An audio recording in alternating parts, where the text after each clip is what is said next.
Oh, God, apparently I've been live for 30 seconds.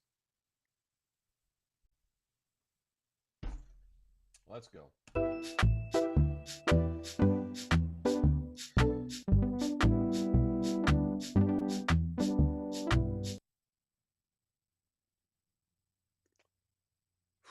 All right, folks, let's talk about religion. And no, I don't mean the old fashioned kind with choirs and wine. It somehow still tastes terrible, even when it's blessed. I'm talking about modern faith of the educated elite. I'm talking about the Church of News. Yes, the New York Times. I don't even know why I fucking bother. Yes, the New York Times is the Bible. NPR, it's their hymnal. And Rachel Maddow is their high priestess. Once a week, she delivers the gospel according to MSNBC, complete with charts, graphs, and just enough smugness to make you question your own IQ. But here's the thing, this new religion doesn't come with a forgiving God. No, the Church of News has a different vibe. It's not about saving souls, it's about saving the narrative. And if you question that narrative, well, congratulations, you've just commuted, just commuted. I can't even read. Prepare to be excommunicated, or worse, unfollowed. Look, every church has its rituals. Catholics have confession, Buddhists have meditation. In the Church of News, the are just as sacred. You wake up, open your phone, scroll through the New York Times or the Washington Post, then you share an article, preferably one about the latest outrage, and you bask in the glow of your moral superiority. Oh, you didn't read the Atlantic? How do you even know what to be mad about? Let's not forget their sacred slogans. Democracy dies in darkness. I mean, come on, Washington Post. It's not a motto, that's a Batman villain catchphrase. But hey, it makes their readers feel like they're on the front lines of justice. And like any good church, the Church of News has its saints. Dr. Anthony Fauci. Oh, Saint Fauci of eternal masking. Greta Thunberg. Saint Greta of perpetual scowl. These people can do no wrong in the eyes of the faithful. Let's admit it, they're treated more like prophets than they are people. And don't even think about questioning the church's sacred texts. Remember when the New York Post broke the Hunter Biden laptop story?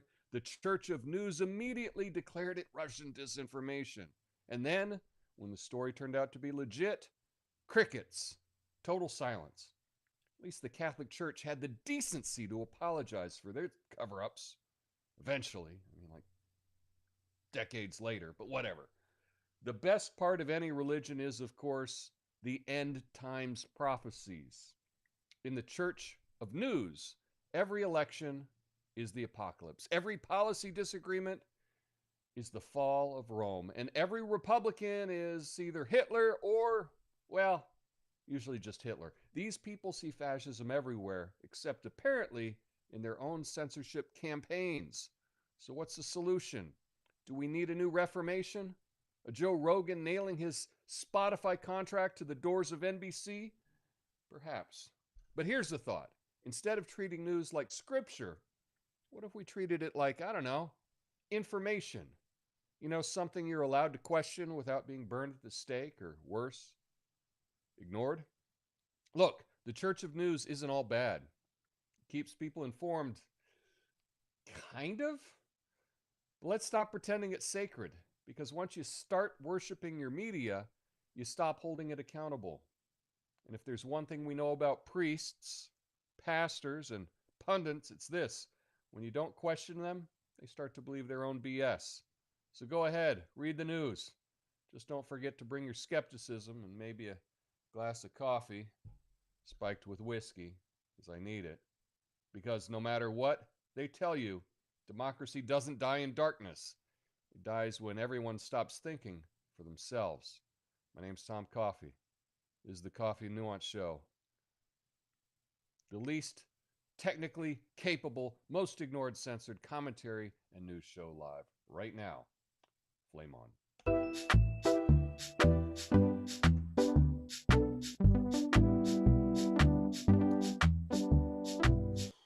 Well, that was an adventure. Mark this down. It only took me a half hour to get the stream going right on this December 2nd, 2024. I am Tom Coffey. I don't know how to run anything, including my own studio. But we are on Rumble, X, and YouTube. Just a reminder, we're trying to get to 420 followers over there on Rumble. It's probably never going to happen, but we're at 300 and something. So if you're not following, please do. Please do, at least for the meme, right? But today we are talking about the Church of News. And I came up with this idea while I was scrolling through X and I saw Chuck Klosterman talking about things. And I'll play that clip for you if you haven't seen it yet. You know what? Let me just play it for you right now, and then we'll talk a little bit more about that. I really feel that I do not know what's going on in the world now. And I don't mean because of the outcome of this election. I mean of my understanding of what the world was like, and then the manifestation of the reality. It's like I was so like in 2016, it was like kind of a shocking outcome or whatever. This was less shocking. But yet it seemed as though I thought I had a pretty clear or a decent understanding of what the situation in the country was, and I was just totally wrong. It's like I think the country is we spent so much time, myself included, talking about how polarized the country is. I think in a lot of ways it's much less polarized than we realized, especially on a whole handful of issues. I suspected, like, I just, you were one of these people where I after the election, I texted people and I just said, like, Yeah. on a scale of 1 to 10, how surprised were you by this election? Not how you feel about it, just how surprised you were. And I found kind of a disturbing pattern. Okay. There are some exceptions to this, but for the most part, all the people I texted are, they're intelligent people who follow the news, but some people really follow the news. Some people voraciously follow it. They follow all the narratives. They kind of know anything you reference. They're like, oh, I already saw that story or whatever. Those people all gave answers like 8, 9, 9.5. It didn't matter what their political leaning was. Like, if they were really engaged with media, they were shocked by not just the outcome, but the fact that Trump won all the swing states, that he won the popular vote, all of these things. The people I know, like a lot of them are like doctors and engineers and stuff, who follow the news but don't give a shit at all about the narrative. Like when they look at the New York Times website, they do not look at the right side of the page. They look at the left side of the page. They all were like 1, 2, 3. Like they weren't surprised at all. And I now sort of have the creeping suspicion that engagement with media distances us from reality. That the more information I get, the more information I take in, the less I understand the world. And I don't know what to do about that, because that's what he said. The more he engages with media, the less he understands. And that is Chuck Klosterman. Let me get the right graphic up there. He's a writer. He writes for ESPN. He writes for GQ. He writes for a million people. I don't have his bio in front of me. And that was on the Bill Simmons show, Bill Simmons podcast. You may know him from sports, right? But anyway, we're talking about the Church of News.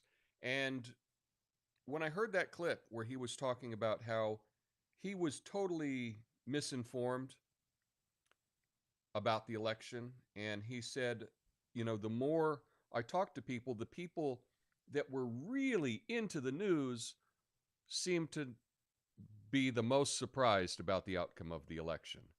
And it got me thinking that those people kind of treat it like a church. And so I'm naming it the Church of News, and it's just kind of this, metaphorical framework to describe the uncritical reverence, almost like a quasi religious devotion that many people have toward mainstream media or corporate media institutions. So, in this a church, if you will, right? We got the New York Times, CNN, NPR. They're all sacred authorities, I guess.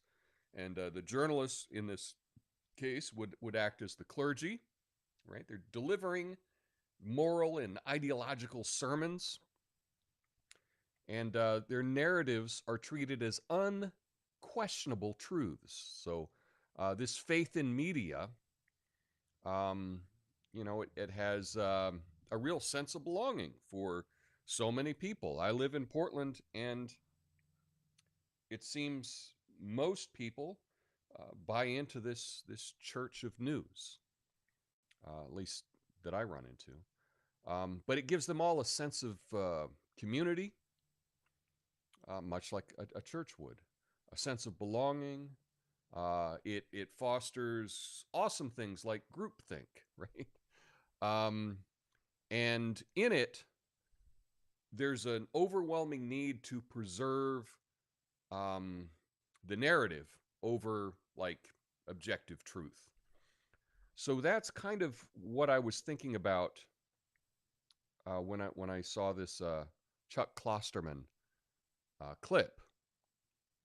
And the problem is that he is in the Church of News. And if you are in the Church of News, you really don't have a handle on reality. And perhaps it would be a good idea to look around and realize that what I'm doing isn't working. Perhaps there's another way. So, anyway, that's just kind of the main idea that I wanted to talk about. We got a couple things. I'll talk to you in the after show. I obviously the show didn't go the way I wanted it to today. Lots of technical errors, and I just want to blow things up. But thank goodness today is Cyber Monday, so I can just concentrate. And if there's anything else I need to buy to fix this POS that I'm surrounding myself in, then perhaps I can do that. Anyway, I hope you all are having an awesome day, a fantastic week. You had a great Thanksgiving. I'll give this a shot on Wednesday, but I do appreciate all your patience. Stick around for the after show. I'll go through your comments. Until then, peace.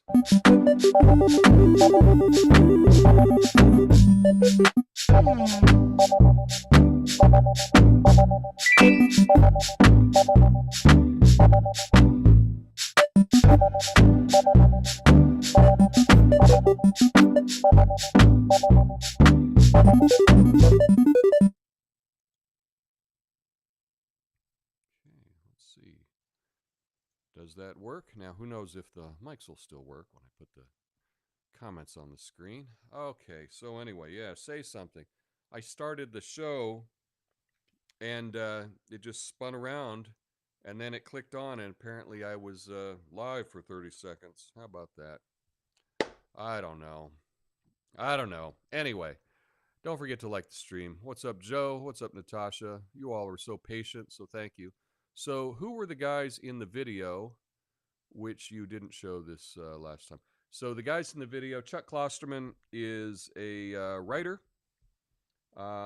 He writes for lots of kind of fancy magazines. You know, there used to be magazines, right? I know he works for ESPN now as well. Not necessarily writing about sports, but writing about culture, I guess. And he was with Bill Simmons, who started the Ringer podcast network. But Bill Simmons is from ESPN. So yeah. Natasha says, I think cult of mainstream media would be more accurate. Independent sources seem much more accurate. I don't know that independent sources are more accurate or not. I mean, that might be some cherry picking, right? So, yes, some independent sources are more accurate, and there's some independent sources that are far worse. You know, It just depends on what you're looking at. But the thing is, if we're going to talk about this, I believe that you could talk about with your friends and whatnot, the church of news, to be able to express that idea, and someone that was, let's say, a believer and a parishioner, if you will, someone that was attending the church of news, at least they would be open to it being categorized that way. I think more open than if you just say that they're in a cult, right? Anytime you accuse someone of being in a cult, they're not going to listen to anything else you say. But if you say, oh, you're in the Church of News, they might be open to that. Is this a new shirt? No, it's not a new shirt. I've had this one for years. Years and years. On the days I expect you to do a show, but you don't, I really miss you, Tom, like last Friday. Yeah, I wanted to do a show last Friday. I left town for Thanksgiving, and I'd planned on recording a show before I left, and I just didn't get it done. So what do you do, right? We keep trying, right? We keep trying. I tell you, today, the way the show started, it was rather infuriating that nothing was working. And the irony is, I was messing around with all the audio before it started because I got all these comments from last week that, the mic's not loud enough, the music's too loud, et cetera, et cetera. So I tried to fix all of that. The problem is, when you do all of the things to fix it, you can't test it unless you're actually live, right? That's the thing. It's tricky. It's a tricky situation, if you will. Anyway, that's all I have today. Who knows? Wednesday, maybe it'll be a better show. But let me know what you think about this idea of the Church of News. Hope you have a good one. Till then. Peace.